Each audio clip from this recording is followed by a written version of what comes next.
Opinião. Olá! O Opinião encerra seu primeiro ciclo de debates e ponderações voltados à reflexão de temas cotidianos que merecem maior zelo à luz da justiça das liberdades. Nesta ocasião, 3 foram os temas tratados. O primeiro, a execução de pena de morte a estrangeiros, nacionais de Estados de Direito que repudiam este atentado ao direito à vida. O segundo, a execução ilegítima de indivíduos depositados em frágeis argumentos de retaliação política, em que se analisou a questão pontual do sequestro e execução de cidadãos japoneses pelo Estado Islâmico. E o terceiro, o alistamento e o uso de crianças como soldados em conflitos armados. Por ora, convidamos a reapreciação dos temas pelos excertos que se seguem. Assim, analise, caro amigo, a questão da execução ilegítima de indivíduos por motivação política, como discutido nos programas 2, 3 e 4, publicados respectivamente em 30 de janeiro, 6 e 13 de fevereiro. E continue sempre a pensar a justiça. Olá!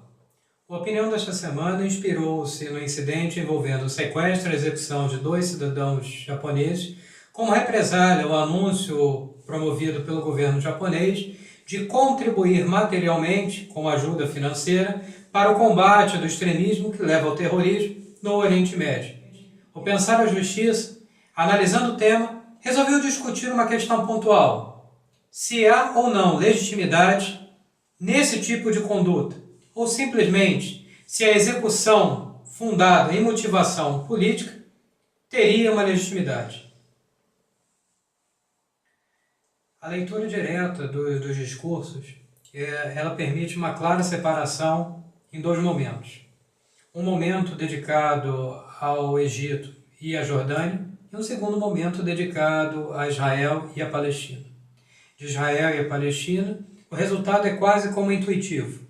A tentativa do Japão de colaborar e incentivar a reaproximação dos 2 estados para que pratiquem a negociação direta e possam chegar ao reconhecimento da legitimidade da autoridade palestina por Israel e que desde então haja um convívio harmônico entre ambos. Disso não teceremos maiores comentários. O que interessa efetivamente é o discurso que foi tecido com maior profundidade no eixo Egito e Jordânia.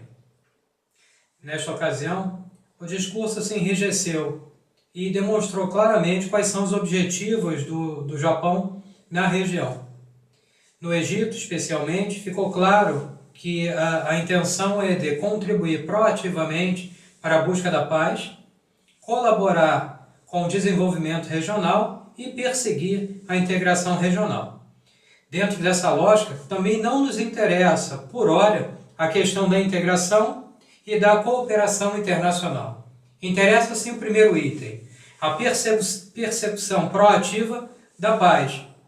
Por quê? Porque neste momento, e já entrando também no discurso que foi um pouco mais forte na Jordânia, as bases, de fato, de como o Japão pretende levar a cabo essa iniciativa, que seria uma iniciativa material, com custeio financeiro de combate às práticas ao extremismo que leva ao terrorismo. Parece, portanto, que este é o motivo principal para que logo em seguida fosse noticiado o sequestro de 2 cidadãos japoneses. E, passo muito próximo, é exigida uma quantia para a libertação com vida desses reféns. Eis o impasse que se chega. A política internacional difundida pelo Japão encontrou uma política contrária de retaliação proposta pelo Estado Islâmico. E, no centro do furacão, está justamente a vida de um japonês inocente. Como solver essa questão? Ao nosso sentir, a análise política deve ser substituída, nesse momento, pela análise sobre os direitos humanos. E neste ambiente, que se dê prevalência à vida. Vida essa que deve ser alçada não só a um direito, mas a um princípio. Princípio esse a ser preservado. E essa preservação significa dizer que não se concebe que um cidadão, ainda mais um indivíduo inocente e civil, que não participou do jogo político, seja levado à execução para servir de chantagem ou servir de garantia para a celebração de ajustes políticos. Em outras palavras, perde seu fundamento e perde seu argumento qualquer base de discussão que seja de violência contra a pessoa. E esta nossa posição é bem próxima com a sustentada pelo primeiro-ministro Abe, quando afirma que qualquer ato de chantagem vinculada à vida inocente de reféns é simplesmente inadmissível.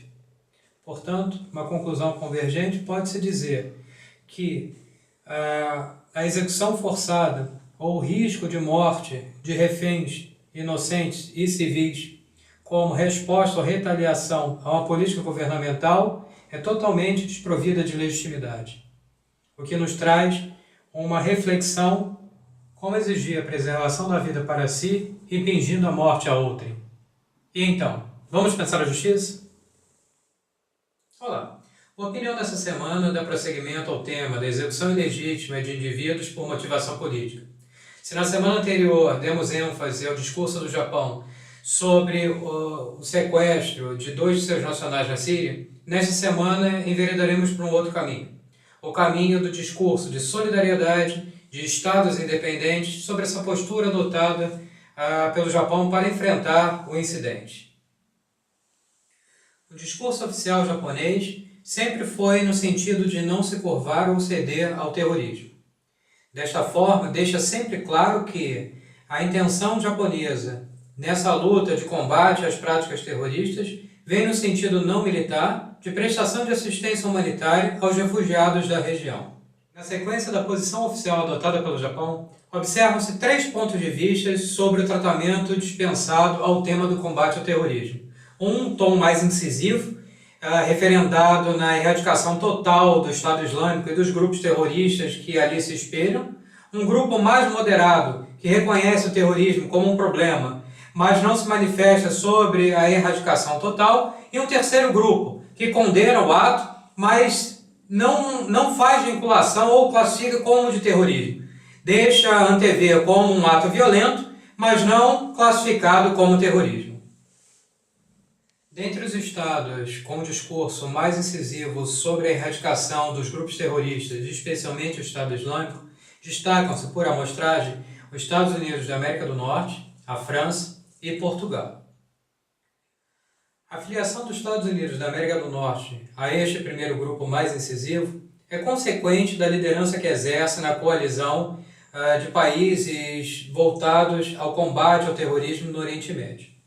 Tanto é verdade que assim que tomou notícia do sequestro de seus nacionais, o governo japonês buscou a cooperação e o apoio, primeiramente, do governo americano.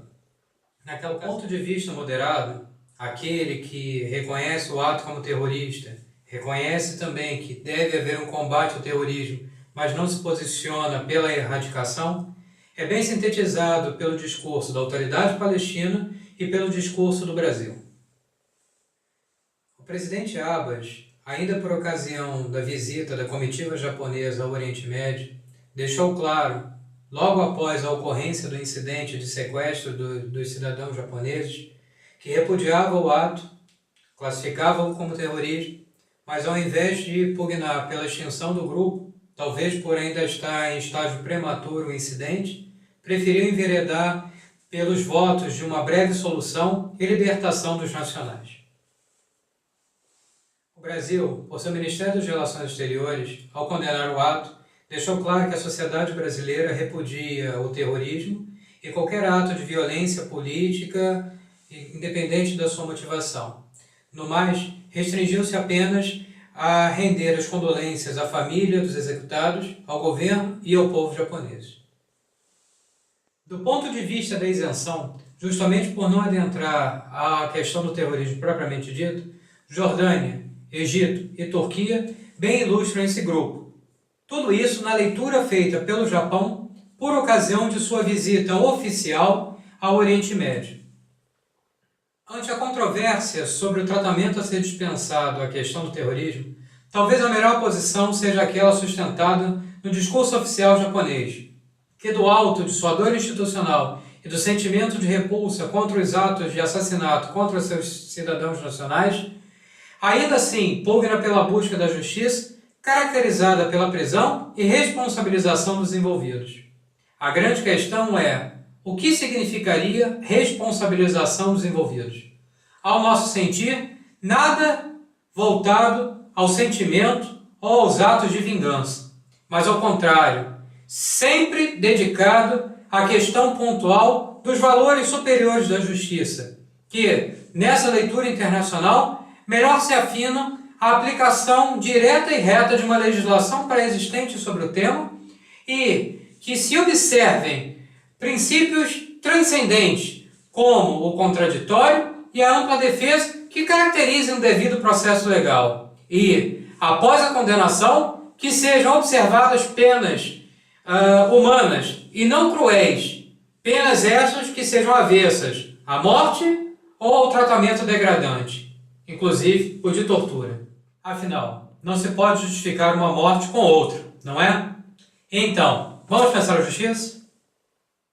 Olá! A opinião desta semana presta seu contributo ao Dia Internacional contra o Uso da Criança Soldado e o faz em respeito ao 12º aniversário de comemoração desta iniciativa. Perseguindo sua linha editorial, a opinião se socorre dos discursos da representante especial do secretário-geral para Crianças e Conflitos Armados vinculado à ONU, a alta representante da União Europeia para a Política Externa e Segurança e também da diretora executiva adjunta da Unicef. Desde o início, é bom alertar que os discursos partem dos relatórios oficiais que reconhecem que dezenas de milhares de crianças se encontram em poder de exércitos ou de forças armadas imersos em conflitos armados e sujeitos a qualquer sorte de violência. A triste constatação reforça o que já se perceberam ao longo dos últimos 20 anos de análise, que a mudança das características e das táticas de conflito contribuíram para a vulnerabilidade das crianças, tanto no que concerne à sua segurança direta, quanto ao engajamento em grupos armados e em conflito, governamentais ou rebeldes. É importante frisar que essa alteração das táticas, das características, ela se espraia por dois evidentes fenômenos, principalmente.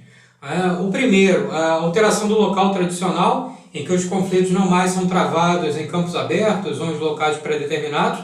Qualquer local físico hoje é passível de ter uma área de conflito. Veja seus ataques a empresas privadas, aos hospitais, às escolas, ou ainda a variação dos atores. Já não se tem mais aquelas guerras declaradas de povos contra povos, guerras ideológicas em sentidos mais restritos, em que você conseguia identificar fisionomicamente seu oponente. A partir de agora, na era do terrorismo, do contra-terrorismo e das lutas entre rebeldes, o que se tem ali, na verdade, é um inimigo sem rosto, o que dificulta muito, tanto com relação à questão de local, quanto à questão de identificação dos atores. Os três discursos permitem o retorno ao pensamento da professora Carla Marcelino Gomes, quando expõe que é inequívoco que as crianças e soldados tomam parte no conflito, quer de forma direta, quer de forma indireta, mas, sem qualquer dos casos, estão expostas a acontecimentos profundamente traumatizantes. Poderão ter entrado no conflito voluntário ou involuntariamente, mas sempre deverão ser também consideradas vítimas de uma história que não as poupou. Creio que a melhor solução, diz a professora, ainda que utópica em algumas circunstâncias, será o recurso a soluções da justiça restaurativa que envolvam um trabalho psicossocial e de reconciliação junto do sistema judicial, das famílias das crianças e da sociedade onde se pretende que estejam inseridas. É imperioso que as crianças e soldados não sejam, uma segunda vez, vítimas do destino da história dos grandes. Nos quatro pensamentos, se percebe um discurso comum de reconhecimento da vulnerabilidade das crianças em locais de conflito, mormente quanto à mudança das características e das táticas de guerra, que, no entanto, não justifica, embora ajude na percepção do fenômeno, o engajamento em exércitos ou grupos armados. Ao mesmo tempo, em que se propõe a condenação do ato alçado à condição de grave violação aos direitos da criança e constitutivo do dever de enfrentamento à ameaça sob três vertentes. Uma, de proteção contra o recrutamento, outra, de libertação daquelas que se encontram sob o domínio dos movimentos armados E a terceira, de investimento socioeconômico que passe pela difusão da educação construtivista de alternativas que favoreçam o sucesso do combate à violência que impeça a filiação da criança, mas que também a receba de volta quando libertada, em sua natural concepção de criança. Nestes termos, o pensar a justiça, valendo-se da lúcida consideração do secretário-geral da ONU de que as crianças devem ser armadas com lápis e livros educativos e não com armas, estende os domínios ideológicos do popular jargão brasileiro de que lugar de criança na escola, mas também com a família estruturada, alimentada, instruída e com franco acesso à saúde, à segurança e ao lazer, não em campos de batalha. Talvez tenha-se aqui um sentimento utópico, mas que, por isso, avoca em seu favor a possibilidade concreta de se tornar realidade. Então, vamos pensar a justiça?